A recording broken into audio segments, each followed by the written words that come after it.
let's dive into one of the biggest frustrations for any English learner, getting stuck at that intermediate level. That point where you feel like you've hit a wall and you just want to sound truly fluent. So, does this sound like you? You've learned the grammar, you've got a decent vocabulary, but when you speak, something just feels a little unnatural. Maybe you keep using the same simple phrases again and again. You can get your point across, sure, but you don't sound like a native speaker. Well, you are in exactly the right place. We're going to zoom in on 6 super common habits. And trust me, by just tweaking these few things, you are going to notice a huge, immediate difference in how natural your English sounds.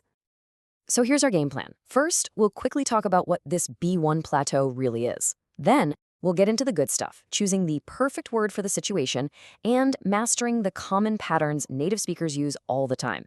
And then we'll wrap it all up with a quick check so you can start using this stuff today. Okay, first things first, the B1 plateau. What is it? Well, it's that tricky spot where you know all the main grammar rules, but you haven't quite picked up on the little details, the nuances that make your speech sound truly authentic. The secret to getting past it isn't about learning more rules, it's about fine-tuning what you already know. All right, let's jump into our first set of fixes, choosing the right word. This is where tiny, subtle changes in word choice can make a massive difference in how fluent you sound. Okay, have a look at this sentence. The exam was so a difficult one. You understand what it means, right? But it just screams English learner. This really common mistake boils down to confusing 2 tiny words, so and such. So here's the rule, and it's super simple. You use so right before an adjective. For example, the exam was so difficult. But, and this is the key, the second you add a noun to that phrase, you have to switch to such. The pattern becomes such a plus the adjective and the noun. So the correct way to say it is, the exam was such a difficult one.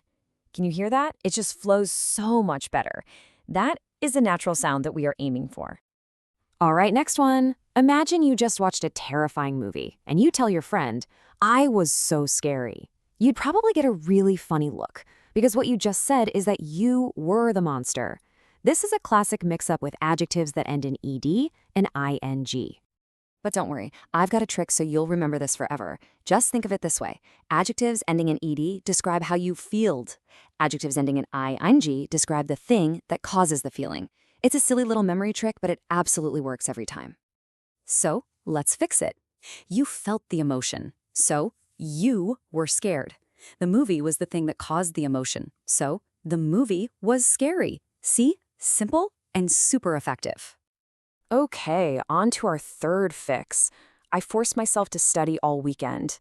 Now, grammatically, nothing wrong here, but the word force, it's really, really strong. It has this negative feeling of intense pressure, like studying was this awful, painful thing you had to suffer through. This is all about connotation. Force really implies you're doing something completely against your will. Make, on the other hand, is way more neutral. When you're talking about self-discipline, make is pretty much always the word you want. It just means you put in the effort. So the much better, more natural sentence is, I made myself study all weekend. It gets the same idea across, self-discipline, but without all the unnecessary drama. It's a small change, but it makes a huge difference in tone. Awesome. Now let's move into our next section, mastering English patterns. Think of these as chunks of language that native speakers just use automatically, without even thinking about it. Getting these down is a major key to fluency. A perfect example is the give it a pattern.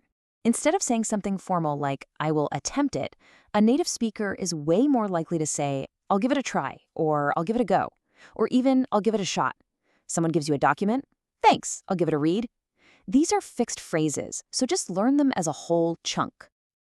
Okay, get ready for this one because it's probably one of the most common mistakes in all of English. I'm really looking forward to meet you. Oh, it sounds so close, doesn't it? But it's caught in a little grammar trap.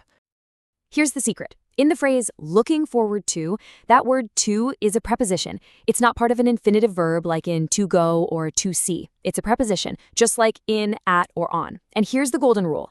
After any preposition in English, if a verb follows, it has to be in its ing form, the gerund.